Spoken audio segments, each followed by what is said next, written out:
बिस्मिल्लाहिर्रहमानिर्रहीम। In this video we will discuss the embryonic period, जिसे हम ऑर्गेनोजेनेसिस भी कहते हैं, 3 से 8 वीक में।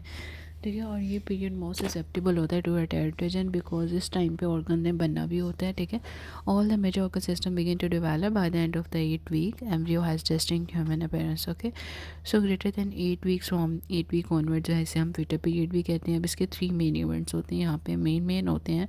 मेनली आप देखेंगे गेस्ट्रुलेशन है, न्यूरलेशन है, अभी हम देखेंगे दे ऑल। अब गेस्ट्रुलेशन में अगर देखो, इसमें बायलेमिनर एम्ब्रियोनिक डिस्क होती है, जो कि हमने पढ़ा था एपीब्लास्ट और हाइपोब्लास्ट। ये 3 में डिवाइड हो जाती है, एंडो, एक्टो और मेसोडर्म में। ठीक है, अब न्यूरलेशन देखो, न्यूरल प्लेट जो है वो न्यूरल ट्यूब बना देगी, और उस न्यूरल ट्यूब से क्या बनता है, सीएनएस डेवलप होगा। और इसके 3 इंपॉर्टेंट स्ट्रक्चर आपने याद रखने हैं, primitive streak, notochord and the allantois.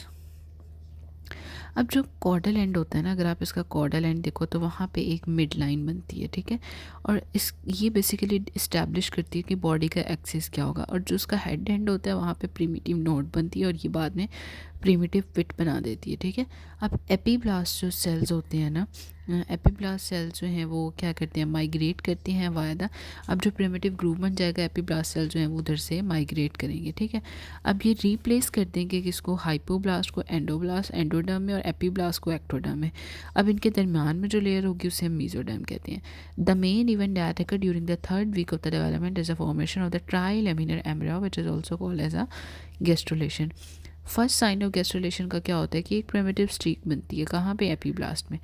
Cranial end पे प्रिमिटिव स्ट्रीक बनेगी। ठीक है, और ये क्या बनाती है, at the cranial end the primitive streak क्या बनता है, प्रिमिटिव नोड बनती है, जो कि अंडरगो अपोप्टोसिस और फॉर्म अ प्रिमिटिव पिट। और within the primitive streak there is apoptosis to form the primitive groove. At this point trilaminar disc is form within the epiblast giving rise all 3 germ layers. Epiblast remains become the ectoderm cell, replace the hypoblast which is called as endoderm, or between this is the mesoderm which is also called as a interembryonic mesoderm. Embryonic germ layer की differentiation कैसे होती है, अब इसमें क्या होता है, बायोलेमिनर जो है वो क्या होगा, 3 जर्म लेयर में कन्वर्ट हो जाएगा। अब इसमें क्या होती है, एक्टोडर्म है, मेसोडर्म है और एंडोडर्म है। एक्टोडर्म जो होता है ना वो क्या बनाता है, न्यूरल प्लेट बना देगा, और न्यूरल क्रेस्ट है। न्यूरल प्लेट ने क्या करना होता है, सीएनएस डेवलप करना होता है, और न्यूरल क्रेस्ट सेल्स ने पेरिफेरल नर्वस सिस्टम बनाना होता है। अगर आप एंडोडर्म की पहले मेसोडर्म देख लेते हैं। मेसोडर्म के अंदर इसकी ना स्पेसिफिक होती है, एक सेंट्रल होती है, उसके साइडों पे पैराक्सियल होती है, और उसके बाद में इंटरमीडिएट मेसोडर्म होती है, और फिर आती है लेटरल प्लेट। अब जो सेंट्रल वाली होती है उसे नोटोकॉर्ड कहते हैं। ठीक है, इसमें ये क्या करती है, stimulate overlying basically ectoderm to form the neural plate.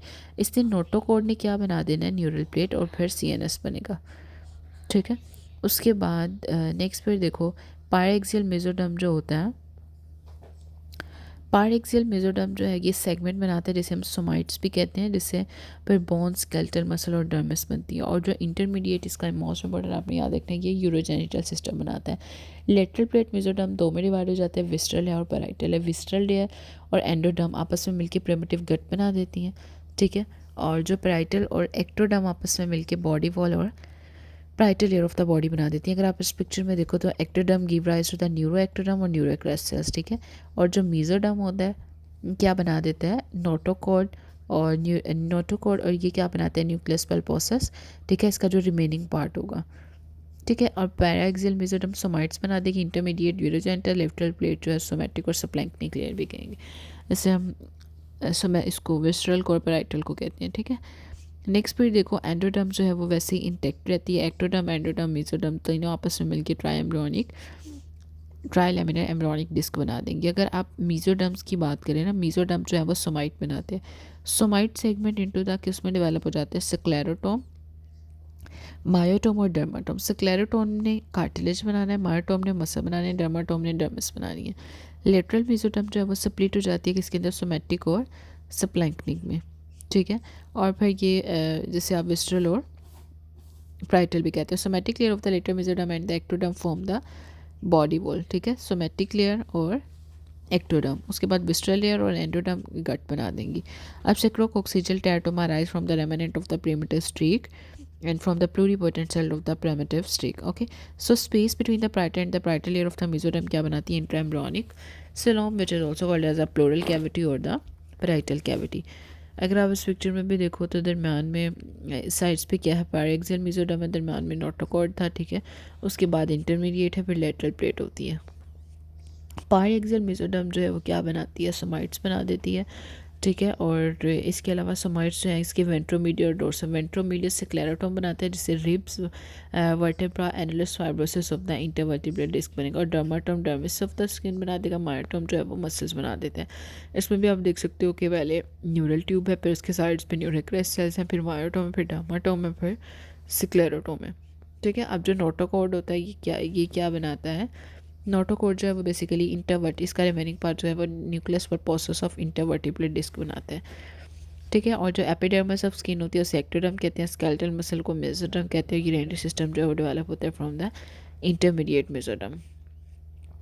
Ectoderm जो है वो डेवलप हो जाते हैं into the CNS induced by the mesoderm and the skin. Endoderm जो है वो एलिमेंट्री कैनाल की लाइनिंग बनाते हैं, मेसोडर्म जो है वो सीवियस बनाता है। अब the phenomena under the influence of the maternal effect and the zygotic genes has a mid line mesoderm जो है वो क्या बना देगा, नोटोकॉर्ड। जो पैराक्सियल मेसोडर्म होते हैं वो क्या बनाते हैं, मायोटोम। मायोटोम जो है वो मसल बना देते हैं, स्क्लेरोटोम जो है वो वर्टेब्रा बनाते हैं, डर्माटोम जो है वो डर्मिस बनाएंगे। फिर पैराक्सियल मेसोडर्म की सेगमेंटेशन होती है, सेगमेंट्स जो होते हैं ना वो क्या बनाते हैं, सोमाइट्स बना देते हैं। फर्स्ट सोमाइट जो होता है ना वो डे 20 पे अपेयर होता है, कहाँ पे, क्रेनियल एंड पे to close to the parachordal plate. Somite जो है वो डेवलप हो जाते हैं into the craniochordal sequence to form the 40। अब डे 30 पे कितने बन जाते हैं, 42 से 44।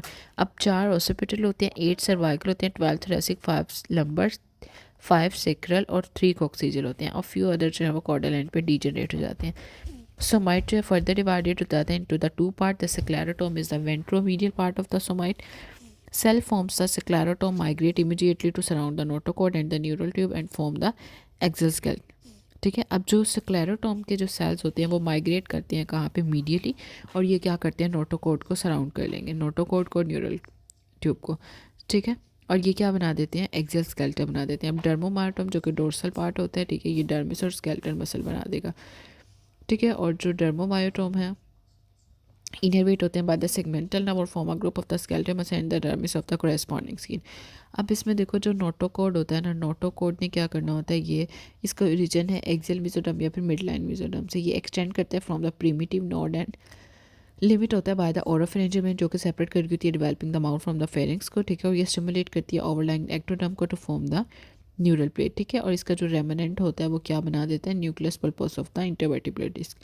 Formation of the notochord या फिर neurulation, notochord process grow out from the primitive node growing as a rod of the cell.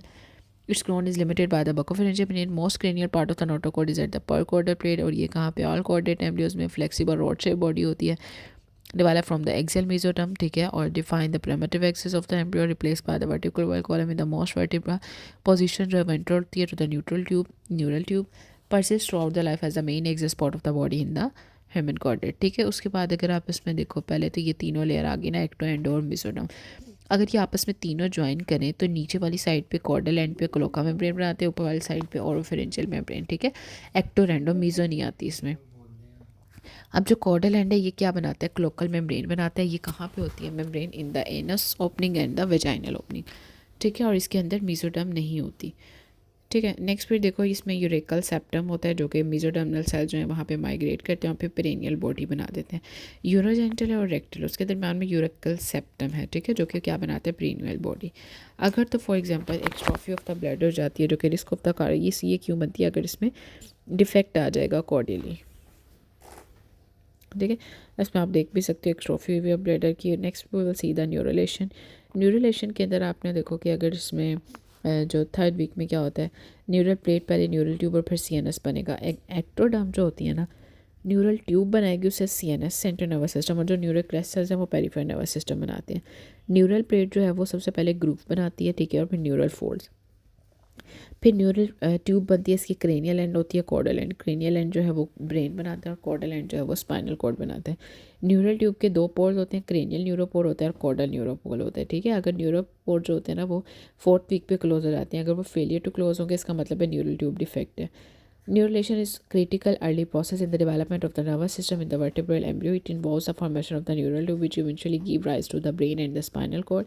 अब इसमें न्यूरल प्लेट की फॉर्मेशन होती है एम्ब्रियोनिक डेवलपमेंट में। जो एक्टोडर्म होती है, outer layer of the embryo thicken होता है और एक न्यूरल प्लेट बना देते हैं। और ये प्लेट जो होती है प्रिकर्सर होती है to the nervous system. Next फिर देखो न्यूरल ग्रूव है और न्यूरल फोल्ड है। जैसे जैसे डेवलपमेंट प्रोग्रेस करती है क्या करते हैं जो न्यूरल प्लेट के एजेस होते हैं ना वो start to fold the upward और एक न्यूरल ग्रूव बना देते हैं मिडल में, ठीक है। और इसकी जो फोल्ड्स होते हैं at the side of the groove जिसे हम न्यूरल फोल्ड्स कहते हैं। फिर न्यूरल ट्यूब क्लोजर, इसमें न्यूरल फोल्ड जो है वो आहिस्ता आहिस्ता एक दूसरे के क्लोज आते हैं और फॉर्म द न्यूरल ट्यूब। अब ये ट्यूब जो है ये तो नर्वस सिस्टम बना देगी, इसके क्लोजर जो है वो middle and proceed between the both hands. अब न्यूरल क्लच सेल्स जो अब जैसे न्यूरल ट्यूब क्लोज होगी तो कुछ एजेस पे सेल्स होते हैं जो कि न्यूरल क्लच सेल्स जो ये माइग्रेट करेंगे अवे फ्रॉम द ट्यूब और ये डिफरेंशिएट हो जाएंगे into the peripheral nervous system and the glial cells. Once the neural tube is fully closed, it undergo the further development and differentiation, eventually forming the brain and the spinal cord. Neurulation basically एक highly regulated process हो, अगर इसमें ज़रा से भी disruption आ जाए तो neural tube defect होंगे जिसे हम एनेंसेफली और स्पाइना बाइफिडा कल्टा भी कहते हैं। Proper folic acid is intake during the pregnancy is known to reduce the risk of these defect. अब न्यूरल ट्यूब डिफेक्ट्स को आपने प्रेग्नेंट वुमेन में कैसे देखना होता है कि एमनियोटिक फ्लूइड के अंदर अल्फा फीटोप्रोटीन ज़्यादा होगी, दूसरा जो है वो एसिटाइल कोलेस्ट्रेज लेवल जो है वो भी ज़्यादा होगा। ये बहुत स्पेसिफिक होता है। Failure of the cranial end to close, अगर तो क्रेनियल न्यूरोपोर जो है वो क्लोज नहीं होगा उसे एनेंसेफली कहेंगे, और अगर कॉर्डल एंड जो है वो फेलियर टू क्लोज होगा तो उसे स्पाइना बाइफिडा कहते हैं, ठीक है। Next will see the 4th 8 weeks of development. इसमें एम्ब्रियोनिक फोल्डिंग होती है, इसमें ट्राई एम्ब्रियोनिक डिस्क है, 3 डायमेंशनल ह्यूमन बॉडी बनेगी, all the major organ systems to develop. अब इसमें 4 to 8 वीक्स के अंदर आप ये देखो कि 4 वीक के अंदर क्या हुआ था। 4 वीक के अंदर न्यूरल पोर्ट जो है वो क्लोज होने लगते हैं, ठीक है, और जो फेरेंजियल आर्टरीज है वो विजिबल होती हैं।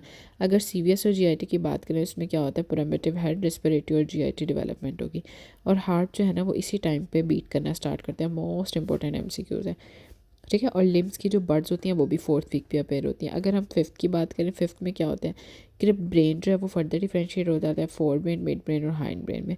आई एयर जा इसमें फेशियल कंपोनेंट जो है वो बिगिन टू फॉर्म, इसमें डेवलपमेंट कंटिन्यू रहती है और लिम्ब बर्ड्स जो है वो लिम्स बना देते हैं।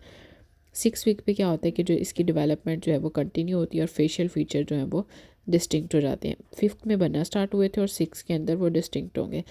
अब यहाँ पर जैसे हार्ट बीट स्टार्ट हुई थी 4th वीक पे, लेकिन 6 वीक पे 4 चैम्बर जो है वो बन जाते हैं, ठीक है। और मिड कट जो है इसकी वजह से फिजियोलॉजिकल हर्निएशन भी हो सकती है, और distal rays begin to form at the in the limbs. Okay, so 7th week पे क्या होता है कि फिजिकल हर्निएशन जो है वो बिकम द प्रोमिनेंट। उसके बाद 8th वीक में देखो इसमें क्या होता है पूरा डिस्टिंक्ट ह्यूमन अपीयरेंस हो जाती है, फेस फीचर लिम्स इवन की डिजिट्स भी। मेजर ऑर्गन सिस्टम बनेंगे, एक्सटर्नल जेनिटेलिया जो है वो डिफ्रेंशिएट हो जाते हैं the male and the female.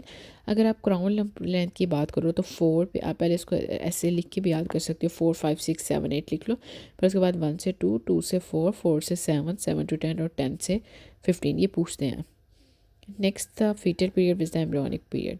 अगर फीटल पीरियड अगर तो 8 वीक से ऑनवर्ड है तो इसे हम फीटल पीरियड कहते हैं, और अगर 3 से 8 वीक की बात करें तो ये एम्ब्रियोनिक पीरियड है, ठीक है। अगर कोई भी मदर स्मोकिंग कर रही है या फिर टेराटोजन ले रही है तो ये मोस्ट डेंजरस पीरियड है कि इस टाइम पे ये इफेक्ट होंगे। ओके, सो एम्ब्रियोनिक एज और जेस्टेशन एज में क्या फ़र्क होता है। एम्ब्रियोनिक एज जो है ये फर्टिलाइजेशन के डे से स्टार्ट हो जाती है, ठीक है, 14 day after the first day of the last menstrual period. उसके बाद gestation age use clinically from the first day of the last menstrual period, ठीक है। अब इसमें देखो जो जेस्टेशनल एज होती है ना, सबसे पहले तो अगर आप एक पीरियड्स की बात करें तो मेंस्ट्रुएशन, फिर उसके बाद फॉलिकुलर फेज स्टार्ट होती है, प्लोरिफरेटिव ओव्यूलेशन होगी, उसके बाद सेक्रेटरी फेज होती है, ठीक है। और अगर तो फॉर एग्जांपल आपको इस MCQ से समझ आएगी, एक सिनेरियो दिया हुआ उसमें आपको LMP बताई हुई है 15, 11 और 2020, और ठीक है, और आज की डेट है 15, 2 और 2021। अगर आपने इसकी जेस्टेशनल एज कैलकुलेट करनी है ना तो आप सिंपल देखोगे कि जो 15 डे है ये नवंबर के 15 दिन गुजर के, दिसंबर के 31 दिन, जनवरी के भी 31 और फरवरी के 15 दिन, आपने इसको टोटल किए तो 92 डेज़ बने। ये उसके ये फर्स्ट LMP उसकी डेट थी, तो 92 डेज़ बन गए। अब ये जो 92 डेज़ होते हैं इसको जेस्टेशनल एज कहेंगे। अगर आप इसको वीक्स के अकॉर्डिंग निकालोगे, इसको 7 से डिवाइड कर देंगे, 13 वीक्स 1 डे आ जाएगा। लेकिन अगर आपने एम्ब्रियोनिक एज निकालनी है ना, एम्ब्रियोनिक एज में मैंने आपको बताया था कि ये फर्टिलाइजेशन से स्टार्ट होती है, मतलब अगर उसका फर्स्ट डे ऑफ LMP है तो उसके जब फर्टिलाइजेशन हुई तो आपने उसमें से 14 दिन निकाल देने। अगर आपने फॉर एग्जाम्पल ये जेस्टेशनल एज निकाली है तो आप इसमें से 14 डेज़ माइनस कर दोगे तो कितने आ जाएंगे, 78 डेज़।